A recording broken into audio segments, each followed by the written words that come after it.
ಸ್ಪೀಕರಾಗಿ ನನಗೆ ಒಂದು ಸಂತೋಷನಾಗಿದ್ದೇನೆ ಮತ್ತು ನನ್ನ ಕೆಲಸ ನನಗೆ ಬಹುಶಃ 100ಕ್ಕೆ 100 ತೃಪ್ತಿಯಿದೆ. ವೈಯಕ್ತಿಕವಾಗಿ ಪ್ರಯತ್ನ ಮಾಡಿದ್ದು, ಎಲ್ಲರ ಸಹಕರ್ಮಕ ಸಂಘ ಕೆಲಸ ನಿರ್ವಹಿಸಿದ್ದು, ಅಥವಾ ಒಂದು ಟೀಮ್ ವರ್ಕ್ ಆಗಿ ನಾವು ದೇಶ ನಡೆಸಿದ್ದು, ಇದೆಲ್ಲವೂ ಕೂಡ. ಇದರ ಜೊತೆಗೆ ಕೆಲವೊಂದು ಹೆಚ್ಚಿನ ಯೋಚನೆ ಕೂಡ ಇದೆ.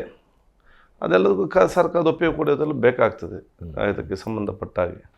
ಆದ ಕಾರಣ ಈಗಿಂದ ಈಗ ನನ್ನಕ್ಕೆ ಬಲ ಆತ್ಮಗೆ ಒಂದು ಸಮಾಧಾನ. ಅದು ನಾನು ಶಾಸಕನಾಗಿದ್ದಾಗ ನಾನು ಸದನ ವೀರ ಪ್ರಶಸ್ತಿ ಪಡೆದೆ. ಆರೋಗ್ಯ ಸಚಿವನಾಗಿದ್ದಾಗ ನಾನು ಅತ್ಯುತ್ತಮ ಆರೋಗ್ಯ ಸಚಿವ ಅಂತ ರಾಜ್ಯ ಶಾಲೆ ಪಡೆದೆ. ಆಹಾರ ಸಚಿವನಾಗ ಅತ್ಯುತ್ತಮ ಆಹಾರ ಸಚಿವ ಅಂತೇಳಿ ದೇಶದ ಪ್ರಶಸ್ತಿ ಬಂತು.